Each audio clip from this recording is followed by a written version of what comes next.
இறைவன் கிட்ட இந்த மாதிரி விரதங்கள் இருந்தால் மட்டும்தான் இறைவன் அதை வந்து நிறைவேற்றி கொடுப்பாரா, இல்லை வேற மாதிரி வந்து நீங்கள் வந்து இறைவனை கேஷுவலாக வணங்கினாலே போதுங்க, இறைவனுக்கு வந்து உங்களுக்கு தேவையான எல்லாத்தையும் செஞ்சு கொடுப்பார் அப்படின்ற மாதிரி நம்ம எடுத்துக்கலாம் சார்? எது வந்து இறைவனுக்கு நேரடி கான்டாக்டில் போய் சேரும்? சஷ்டி விரதம் இருக்கும் போகும்போது முருகனையே நினைப்பாங்க, தைப்பூச அன்னைக்கு முருகனே நினைப்பாங்க. உங்கள் ஒரு காரியம் ஆகணும், நடக்கணும், செய்யணும், அந்த முருகப்பெருமானோட மேலே ஒரு பற்று வரணுன்னாக்கா அந்த விரதத்தை இருக்கும்போது நம்மளுடைய எண்ணங்கள் அலைகள், எண்ண அலைகள் அவ்வளவும் அந்த இறைவன் மேலே தான் போய் நிற்கும். நாம் நினச்சப்பெல்லாம் வந்துட்டு இறைவனை போயிட்டு தொட்டுட்டு கேட்டதெல்லாம் கொடுத்துட்டாரு, கிடச்சிருவார், அதெல்லாம் செஞ்சு கொடுத்தாரு அப்படின்னு நினச்சிங்கன்னா அது நம்மளுடைய பிரம்மை தான். அது நம்ம மனசுக்குள்ளே நம்ம ஒரு பிரம்மை, அதெல்லாம் பண்ணிடுவார் நினச்சிட்டு நீ நினச்சிக்கிட்ட அப்புறம் ஒரு நாள் ஆகலைனாக்கா நான் இவ்வளோ கேட்டு நீ கொடுக்கலாம், அதெல்லாம் கொடுக்க மாட்டார். அது ஒரு வழிமுறை இருக்குது. முருகப்பெருமான் அப்படின்னாக்கா அவர் விரதம் தான் நீங்கள் இருக்கணும். அப்போ தான் நமக்கு அவங்களுக்கு ஒரு கனெக்டிவிட்டி இருக்கும். அந்த கனெக்டிவிட்டியில் போய் நம்ம கேட்குறது கிடைக்கும். சிவனுக்கு பிடிச்சது சிவராத்திரி அன்னைக்கு தான் அவர் ரொம்ப சந்தோஷத்தில் இருப்பார். அவர் சந்தோஷத்தில் இருக்கும்போது நம்ம எதனாலும் கேட்டுக்கிட்டுருக்கலாம். உங்களுக்கு என்னென்ன தேவையோ அன்றைக்கி வந்து கேட்டுக்கோங்க, அன்றைக்கி நிறைவேற்றி கொடுத்துருவார். சிவராத்திரி அன்னைக்கு சிவபெருமானுக்கு அப்படி ஒரு சக்தி. ஏன்னா அவர் ரொம்ப ஹாப்பியாக இருப்பார், சந்தோஷத்தில் இருப்பார். சந்தோஷத்தில் எது போட்டாலும் கிடைக்கும். நம்ம வீட்டிலோட பெரியவங்க சந்தோஷம் வந்து எது கேட்டாலும் கிடைக்குது இல்லையா? அதனால் நம்ம சிவன் கோயிலில் திண்டிவனம், கூச்சிக்குளத்தூர் சிவபெருமான் கோயில் அவ்வளோ பேர் கலந்துக்கிறவங்க, அவ்வளோ பேர் வரலாம். அன்னைக்கு உங்கள் தேவைகள் அவ்வளவு பூர்த்தி செய்கிறதுக்கு அவர் தயாராக இருக்கிறார்.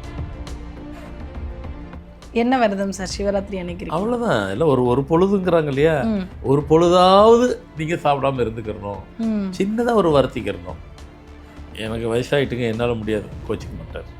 உங்களுக்கு தான் வயசாகிட்டு இல்லை, நீங்கள் சாப்பிட்றது 2 இட்லி, அதையும் சாப்பிடலன்னு சொன்னாக்கா அவரெல்லாம் சொல்ல மாட்டார். வயசானவங்களுக்கு மட்டும் இந்த மாதிரி விரதத்தில் வந்துட்டு எக்ஸப்ஷன் உண்டு. நாம் இத்தனைக்கு வீட்டில் இருந்துக்கிட்டே தியானிச்சு சிலதில் முடியலைங்க, அதுக்கு தான் கோயிலுக்கு போகிறது. அந்த சிவராத்திரி அன்னைக்கு ஏன் வந்துட்டு உலகம் ஃபுல்லாக சிவனை வந்துட்டு இரவு முழுவதும் சுற்றிட்டு இருக்கிறாங்கன்னாக்கா அந்த சாமகால பூஜை இருக்கு பாருங்க, அந்த பூஜையை பார்க்கணும். அதுதான் அவர் வந்துட்டு சந்தோஷத்தின் உச்சம்.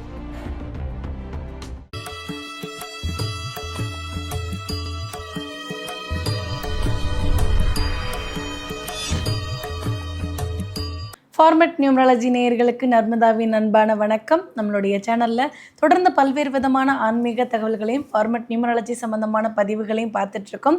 அந்த வகையில் இன்றைக்கி நம்ம பார்க்க போகிற இந்த ஒரு பதிவில் விரத முறைகள் எதுக்காக இருக்கணும் அப்படின்றத பற்றின தெளிவான விளக்கம் கொடுக்கறதுக்காக நம்ம கூட இன்றைக்கி ஃபார்மட் நியூமராலஜியினுடைய தந்தை டாக்டர் மகா தனசேகர் ராஜா அவர்கள் இணைஞ்சிருக்கிறாங்க. வணக்கம் சார். வணக்கம்மா சார். நிறைய வீடுகளில் வந்து பார்த்திங்க அப்படின்னா தொட்டதுக்கெல்லாம் விரதம் இருக்கிறவங்கள பார்த்துருக்கோம். இந்த விரதம் அந்த விரதம் அந்த விரதம் சொல்லிட்டு ஒரு லிஸ்ட் அடுக்கிக்கிட்டே இருப்பாங்க. நான் இன்றைக்கி நான்வெஜ் சாப்பிட மாட்டேன், இல்லை இந்த ஒரு பொழுது விரதம் இருக்கேன், பால் மட்டும் சாப்பிட்டு விரதம் இருக்கேன், இந்த மாதிரி நிறைய விரதங்கள் சொல்லுவாங்க. இப்போ இறைவனை வணங்கி இறைவன்கிட்ட நம்ம ஒரு வேண்டுதல் வைக்கிறோம் அப்படின்னா இறைவன்கிட்ட இந்த மாதிரி விரதங்கள் இருந்தால் மட்டும்தான் இறைவன் அதை வந்து நிறைவேற்றி கொடுப்பாரா, இல்லை வேற மாதிரி வந்து நீங்கள் வந்து இறைவனை கேஷுவலாக வணங்கினாலே போதுங்க, இறைவனுக்கு வந்து உங்களுக்கு தேவையான எல்லாத்தையும் செஞ்சு கொடுப்பார் அப்படின்ற மாதிரி நம்ம எடுத்துக்கலாம் சார்? எது வந்து இறைவனுக்கு நேரடி கான்டாக்டில் போய் சேரும் சார்? கண்டிப்பாக நம்மளை வந்துட்டு வருத்தி செய்கிறதுன்னு ஒன்று இருக்குது, ஆமாம், கேஷுவலாக செய்கிறது ஒன்று இருக்குது. இப்போ இந்த வருத்தி செய்கிறதுங்கிறதுல பல வகை இருக்குது. விரதம் இருந்து செய்யணுமா, சும்மா கேஷுவலாக இருந்துக்கலாமாங்கிறது கேள்வி கேட்குறீங்க. ஆனால் விரதம் நமக்கு பிடிக்குது அப்படிங்கிறத விட விரதம் இறைவனுக்கு தான் பிடிக்குது. இப்போ முருகனுக்கு எடுத்தாலும் விரதம் தான் இருக்கணும். சஷ்டி விரதம், தைப்பூச விரதம். அப்போ அந்த விரதத்தை இருக்கும்போது அது எதுக்காக விரதம்னாக்கா, இப்போ ஐயப்ப கோயிலுக்கு போகிறாங்கனாக்கா அந்த விரதம் இருக்கிறதுனுடைய நோக்கம் என்ன அப்படின்னு கேட்டிங்கனாக்கா, அந்த எந்த நேரமும் சதா வந்துட்டு ஐயப்பனையே நினைக்கிறாங்க, வேறு எங்கேயும் போக மாட்டாங்க. அதேமாரி வந்துட்டு சஷ்டி விரதம் இருக்கும் போகும்போது முருகனையே நினைப்பாங்க, தைப்பூச அன்னைக்கு முருகனே நினைப்பாங்க. உங்கள் ஒரு காரியம் ஆகணும், நடக்கணும், செய்யணும், அந்த முருகப்பெருமானோட மேலே ஒரு பற்று வரணுன்னாக்கா அந்த விரதத்தை இருக்கும்போது நம்மளுடைய எண்ணங்கள் அலைகள், எண்ண அலைகள் அவ்வளவும் அந்த இறைவன் மேலே தான் போய் நிற்கும். அப்படி கேட்கும்போது அவங்களோட நம்ம டைரெக்டாக ஒரு கனெக்டிவிட்டி கிடைக்கும். அப்போ தான் கிடைக்கும் அது. இதனுடைய சாராம்சங்கிறது முதல்ல புரிஞ்சிக்கணும். இறைவன்ன்றதை வந்துட்டு நேரடியாக நாம் தொடர்பு கொள்வதுக்கு பொதுவாக வந்துட்டு போய் கோயிலில் போய் நின்றுட்டோம், வணக்கம் வரேன் போயிட்டு வரேங்க, ஆஃபீஸ் போகிறேன், கிளம்புற வரேன், பார்த்துட்டு போயிட்டேன் அப்படின்னு. அது அது உங்கள் மனசுக்குள்ளே வந்துட்டு இறைவனை பார்த்துட்டு போயிட்டோங்கிறது உங்களை நீங்கள் ஒரு சமாதானப்படுத்துறது தான் அது. ஆனால் உண்மையான நோக்கம் அது இல்லை. இப்போ உதாரணம் நான் இப்படி சொன்னால் அது சரியாக இருக்கும்னு நினைக்கிறேன். நம்ம வீட்டு குழந்தை, அது 2 வயசு 3 வயசு 4 5 வயசு ஏதோ ஒரு குழந்தை. ஆனால் அது விளையாட்டு பொருள் ஒன்று கேட்கும், அது ஒன்று கேட்கும். ஏன்னா அதுக்கு பிடிச்சது ஒன்று வச்சுருக்கோம், கடைக்கு கூட்டிகிட்டு போகிறோம். அந்த கேட்கும்போது ரேட்டு வந்து அதிகமாக இருக்கும், நம்மக்கிட்ட வாங்கி கொடுக்குறதுக்கு விருப்பம் இல்லை. அதுக்கு பதில் அது பொருள் ஏதாவது வாங்கி கொடுக்காம போனால் அது ஒத்துக்காது. சின்னதாக ஒரு பொருள் வாங்கி கொடுக்கும். இப்போ இது உனக்கேவா, இது வந்து அது ஏதோ சொல்லுவோம். ஆனால் அதுக்கு நமக்கு ஈக்குவலாக பேச தெரியாத ஒழிய, ஆனால் அதுக்கு புரியும். அதுக்கு இந்த நேரத்தில் சரி மெதுவாக தலையாட்டம் வாங்கிட்டு போயிடும். 2 நாள் கழிச்சு 1 வாரம் கழிச்சு திருப்பி அது முதல்ல கேட்டுச்சு பாருங்கள், அந்த பொருள் வாங்காமல் விடாது. ஆமாம், இதுதான் உண்மை. குழந்தைங்களுடைய அதுங்க குணம் வந்து அப்படி தான். குழந்தைய வந்து வளர்க்குறது கஷ்டம்னு பொதுவாக சொல்லுவாங்க. ஆனால் நான் சொல்லுவேன், குழந்தை வளர்க்குறது தான் ரொம்ப ஈஸின்னுங்க. எப்படி சார் அதை போய் ஈஸின்றீங்க சார்? நிறைய பேருக்கு அது பெரிய டாஸ்காக இருக்கே சார். ஒன்றும் இல்லை, நாம் குழந்தையாக மாறிடணும். நாம் குழந்தையாக மாறிடணும். குழந்த மாதிரியே அவங்கக்கிட்ட பேசும்போது அவங்கள மாதிரியே பேசணும்.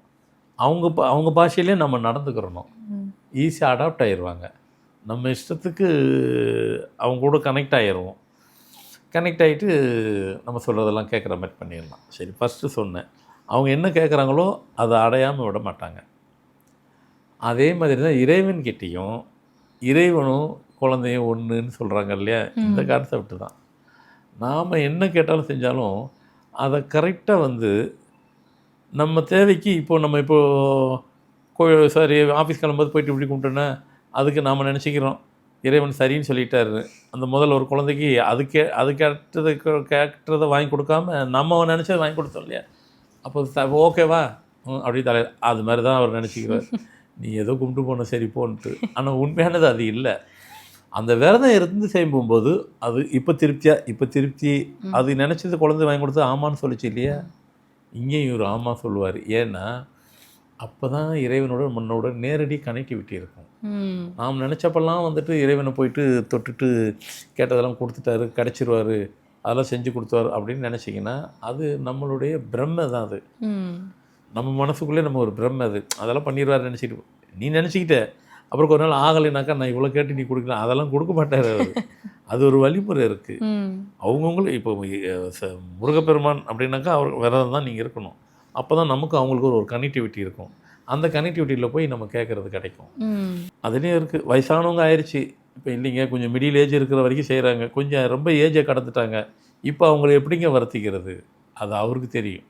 குழந்தைக்கு எப்படி ரொம்ப வயசானவங்களை தொந்தரப்படுத்தாது அது, உண்மைக்கா இல்லைங்களா? அவங்க அம்மா அப்பாவை தொந்தரப்படுத்தும், அடுத்து யார் வாங்கி கொடுக்குறாங்களோ அவளை தொந்தரப்படுத்தும்.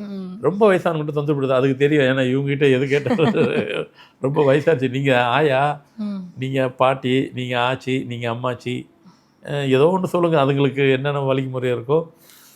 தாத்தா உங்களுக்கு வயசாயிருச்சு, உங்களுக்கு முடியாதுன்ட்டு, அதனால் உங்களெல்லாம் தொந்தரவு பண்ண மாட்டேன்னு கரெக்டாக சொல்லுங்கள். அதுங்க இறைவனும் அதே தான். ரொம்ப வயசானவங்களை ரொம்பவும் தங்களை வருத்துறதா அவரும் விரும்பலை. அவங்களாம் கேட்டதே நேரடியாக கிடைக்கும். அதுக்கும் வழிமுறை இருக்குது. ஒரு சின்னதாக செய்யலாம். அதுக்கு நாங்கள் என்ன கேட்டாலும் கொடுத்துருவோன்னு சொல்லி நீங்கள் பாட்டு உட்காந்து அதெல்லாம் நடக்காது. இறைவனுக்குன்னு கேட்குறதுக்குன்னு ஒரு வழிமுறை இருக்குது. மற்ற ஏஜில் உள்ளவங்க ரொம்ப வருத்துறது உங்களுக்கு அது இல்லை, அந்த எக்ஸப்ஷன் தான் கிடைக்கும், டோட்டலெலாம் கிடைக்காது. ஏன்னா இறைவனுங்கிறது வேறு இடம் அது. அதனால் வந்துட்டு அப்போது இப்படி தான். அப்போ முருகப்பெருமானுக்கு தைப்பூசம், கந்தசஷ்டி கவசம் அதெல்லாம் சொல்கிறோம். தைப்பூசத்துக்கு விசேஷம். அவங்களுக்கு வந்து விரதம் இருந்து ஒரு காரியத்தை முடிக்கிறது தான் இறைவன் விரும்புவாங்க. சிவபெருமானுக்கு வந்துட்டு சிவராத்திரி. ஸோ 15ஆம் தேதி வருகிற 15ஆம் தேதி சிவராத்திரி. நம்ம திண்டிவனம் கோயிலில் கலந்துக்கிறவங்க அவ்வளோ பேரும் கலந்துக்கலாம். சிவராத்திரி கொஞ்சம் கிராண்டாக தான் கொண்டாட போகிறோம். அன்றைக்கி எல்லாத்துக்கும் அன்னதானம் உண்டு, வரவங்க எல்லோரும் வரலாம். முன்கூட்டி தகவல் தெரிவித்தாலும் பரவாயில்ல, எல்லா வசதியும் பண்ணியிருக்கிறோம். சிவனுக்கு பிடிச்சது சிவராத்திரி அன்னைக்கு தான் அவர் ரொம்ப சந்தோஷத்தில் இருப்பார். அவர் சந்தோஷத்தில் இருக்கும்போது நம்ம எதனாலும் கேட்டு பெற்றுக்கலாம். உங்களுக்கு என்னென்ன தேவையோ அன்றைக்கி வந்து கேட்டுக்கோங்க, அன்றைக்கி நிறைவேற்றி கொடுத்துருவார். வருஷத்தில் ஒரு வாட்டி தான் அந்த சிவராத்திரி அன்றைக்கி தான் இறைவன் ரொம்ப சந்தோஷப்படுவார். அப்போ மற்ற நாள்லாம் இப்போ நம்ம இருக்கிறோமே அவர் எங்கே சந்தோஷமாக இருக்க விடுவோம், நம்ம பிரச்சனையை அவர்கிட்ட சொல்லி சொல்லி நம்ம பிரச்சனையை அவர் பிரச்சனையாக்கி அவர் தீர்க்கறதுக்கே ஃபுல்லாக அன்றைக்கி ஒரு நாள் நமக்கு, அதாவது நமக்காக அவருக்கு லீவு, அன்றைக்கி அவர் சந்தோஷமாக இருப்பார். அப்பயும் உடல அந்த சந்தோஷத்தில் போய் கேட்டு நம்ம மேட்ரை முடிச்சுக்கணும். எந்த மேட்ரு, அவங்க பிரச்சனை மேட்ரை. ஸோ சிவராத்திரி அன்னைக்கு சிவபெருமானுக்கு அப்படி ஒரு சக்தி. ஏன்னா அவர் ரொம்ப ஹாப்பியாக இருப்பார், சந்தோஷத்தில் இருப்பார்.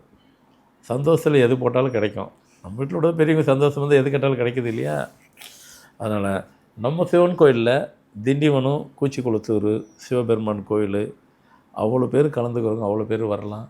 அன்றைக்கி உங்கள் தேவைகள் அவ்வளவு பூர்த்தி செய்கிறதுக்கு அவர் தயாராக இருக்கிறாரு. ஏன்னா அவர் அன்றைக்கி சந்தோஷம் கொடுக்குறனால அவர், நீங்களும் வந்து உங்கள் கலந்துக்கிட்டு இருக்கலாம். ஸோ அப்போது சிவபெருமானுக்கு சிவராத்திரி அன்னைக்கு தான். அப்போது அதுக்கு ஒரு சின்ன விரதம். என்ன விரதம் சார் சிவராத்திரி அன்னைக்கு? அவ்வளோதான். இல்லை ஒரு பொழுதுங்கிறாங்க இல்லையா, ஒரு பொழுதாவது அந்த ஒரு விரதத்தை தான் நம்ம ஒரு பொழுதுன்னு சொல்லிக்கிறோம். அப்படின்னா ஒரு பொழுதாவது நீங்கள் சாப்பிடாமல் இருந்துக்கிறணும், சின்னதாக ஒரு வருத்திக்கிறணும். எனக்கு வயசாகிட்டுங்க, என்னால் முடியாது, கோச்சிக்க மாட்டார். உங்களுக்கு தான் வயசாகிட்டு இல்லை, நீங்கள் சாப்பிட்றது 2 இட்லி, அதையும் சாப்பிடலன்னு சொன்னாக்கா அவரெல்லாம் சொல்ல மாட்டார். சொல்கிறேன் இல்லை, நான் ஒரு இட்லியை மாற்றிக்கிறேன், அது உங்கள் சௌகரியம். வயசானவங்களுக்கு மட்டும் இந்த மாதிரி விரதத்தில் வந்துட்டு எக்ஸெப்ஷன் உண்டு. ஆனால் அவர்கள் வந்துட்டு அப்பவுமே அவருடைய எண்ணங்கள் அலைகள் எல்லாமே அவரையே தியானிக்கணும். நாம் இத்தனைக்கும் வீட்டில் இருந்துக்கிட்டே தியானிச்சு சில இதில் முடியலைங்க, அதுக்கு தான் கோயிலுக்கு போகிறது. அந்த சிவராத்திரி அன்னைக்கு ஏன் வந்துட்டு உலகம் ஃபுல்லாக சிவனை வந்துட்டு இரவு முழுவதும் சுற்றிட்டு இருக்கிறாங்கன்னாக்கா, அந்த சாமகால பூஜை இருக்குது பாருங்கள், அந்த பூஜையை பார்க்கணும். அதுதான் அவர் வந்துட்டு சந்தோஷத்தின் உச்சம் அவர். அதனால் சிவராத்திரி அன்னைக்கு சிவனை அவ்வளோ பேரும் போய் கட்டாயம் பார்க்கணும். அன்றைக்கும் ஒரு பொழுதாவது விரதம் இருக்கணும். அதுதான் ஒரு பொழுதுங்கிறது ஒரு வேளை, தட் மீன்ஸ் வந்து ஒரு வேளையாவது ஒரு விரதம் சாப்பிடாமல் இருக்கலாம். நீங்கள் நினைக்கிற மாதிரி எல்லோரும் நினைக்கிற மாதிரி சாப்பிடவே வேண்டாம் அப்படிலாம் கிடையாது. சாப்பிட்றதுக்கு இந்த வழக்கம் நம்ம சாப்பிட்ற இட்லி, தோசை, பூரி அதெல்லாம் கண்ட பொங்கல்லாம் சாப்பிட்றோம். வெறும் ஃப்ரூட்ஸு கூட எடுத்துக்கிறலாம். அதுக்கு பதில் வெறும் ஃப்ரூட்ஸு, ஜூஸு அந்த மாதிரி எடுத்துக்கலாம். அதனால் வந்துட்டு அதுக்கு தான் அது வேறு ஒன்றும் இல்லை. அதுக்காக மொத்தமாக பட்னியாகவே கிடங்குன்னு அவர் சொல்லவே இல்லை. அதுக்கு தான் அந்த ஃப்ரூட்ஸு, ஜூஸ் எடுத்துக்கிறலாம், ஃப்ரூட்ஸ் எடுத்துக்கிறலாம். தேவைக்கு எவ்வளோ ஜூஸோ எடுத்துக்கோங்க, தேவைக்கு எவ்வளோ ஃப்ரூட்ஸோ எடுத்துக்கலாம். ஒரு வேலையாது. நான் அன்றைக்கி 3 வேளை இருப்பேன், முடிகிறவங்க செய்யலாம். சிவராத்திரி அன்றைக்கி 3 வேளையும் நான் விரதமாக இருப்பேன், சாப்பிடவே மாட்டேன், வெறும் ஃப்ரூட்ஸ் எடுத்துப்பேன். சின்ன வயசு பசங்க, சின்ன வயசு பிள்ளைங்க 3 வேளையும் எதையுமே எடுக்க மாட்டேன். ஒன்றும் தவறே கிடையாது. நேரடியாக அவர்கிட்ட டைரெக்டாக கலந்து ட்ரங்கால் போட்டு பேசுறதுக்கு சமம் அது. இல்லை நேராக கனெக்ட் ஆகிடுவாங்க. அவ்வளோ பவர்ஃபுல் அது சிவராத்திரி அன்றைக்கி விரதம். ஆனால் உண்மையை சொல்லணும்னா சின்ன வயசுலலாம் படு பயங்கரமாக இருப்பேன், ஒரு வேளை கூட சாப்பிட மாட்டேன். இப்போ அதெல்லாம் நல்லா சாப்பிட்றேன். உண்மையை தானே சொல்லணும், அதெல்லாம் சாப்பிடுவேன். அவருக்கு தெரியும் அதெல்லாம். அப்போல்லாம் இருந்ததை பார்த்துட்டார் இல்லையா. சிவராத்திரி அன்றைக்கி ஃபுல்லாக கோயிலில் தான் இருப்பேன், விட்டிஞ்சு தான் வீட்டுக்கே வருவேன். ஒரு கோயிலை விட மாட்டேன், சிவன் கோயிலாக சுற்றுவேன். ஒன்றும் தவறு இல்லை. இப்போது நீ ஏன்ப்பா அங்கங்கே சுற்றிட்டு இருக்கிற, வா ஒரு கோவிலை கட்டி நீ அங்கே 2 கோவிலை கட்ட வச்சுட்டா நான் அங்கேயே இருக்கிறேன். அதனால் சிவராத்திரி அன்றைக்கி நான் அங்கே தான் இருப்பேன். என் சன்னு அங்கே தான் இருப்பார், மகாசராஜாவும். கண்டிப்பாக சார். அந்த கோவில் வந்து நிறைய பேருடைய வாழ்க்கையில் நிறைய நல்ல மாற்றங்கள் எல்லாம் கொடுத்துருக்கு. அங்கே ஒரு மாபெரும் சிவராத்திரி விழா நடக்க போகுது அப்படின்னா கண்டிப்பாக வந்து நேயர்கள்லாம் இந்த ஒரு நாளுக்காக நிறைய காத்துட்ருக்கிறவங்க உண்டு. கண்டிப்பாக அவங்க எல்லாருமே கலந்துக்கணும் விருப்பம் இருக்கிறவங்க எல்லாருமே வரலாம் இல்லையா சார்? கண்டிப்பாக வரலாம். அவ்வளோ பேர் வர வைக்கிறதுக்காக தான் சொல்லப்படுறது. ஸோ கண்டிப்பாக வாங்க, எல்லோரும் கலந்துக்குங்க. கண்டிப்பாக எல்லாம் ப்ரிப்பேர்டாக இருங்க, வாங்க. நான் அங்கே இருப்பேன், கண்டிப்பாக அங்கேயே இருப்பேன் நான். ஸோ இந்த சிவராத்திரிக்கு தான் அவர் உச்சத்தில் இருப்பார், சந்தோஷத்தில் இருப்பார். வேண்டிய வரத்தை வாங்கிட்டு போங்க அப்படின்னு வேண்டிய வரத்தை வாங்கி கொண்டு செல்லுங்கள்ட்டு ஹாப்பியாக தூக்கி கொடுப்பாரு, நம்மளும் ஹாப்பியாக வாங்கிக்கிடலாம். ஸோ இப்போ இறைவனிடம் அந்த விரதம் இருக்கிறனுடைய அதனுடைய உள்ள அர்த்தம் இவ்வளோ நாள் தெரியாமலே இருந்துட்டோம், இப்போ தெரிஞ்சிருச்சு. இப்போ இதை செஞ்சாக்கா சரியாக இருக்கும். கண்டிப்பாக எல்லோரும் செய்வாங்கன்னு நினைக்கிறேன். கண்டிப்பாக சார். விரதம் இருந்து ஒரு குழந்தைகிட்ட எப்படி அன்பாக ஒரு விஷயத்தை வாங்குறது அப்படின்ற மாதிரி வந்து இறைவன்கிட்ட நீங்கள் சந்தோஷத்தோடு ஒரு விஷயத்தை வாங்கிக்கணும்னா அதுக்கு வந்து விரதம் அப்படின்றது ஒரு டூலாக வந்து பயன்படும்னு சொல்லியிருக்கீங்க. கண்டிப்பாக பார்த்துட்டு இருக்கக்கூடிய நேயர்களுக்கு ரொம்ப யூஸ்ஃபுல்லாக இருக்கும் நம்புகிறோம். ரொம்ப நன்றி சார். வணக்கம்மா.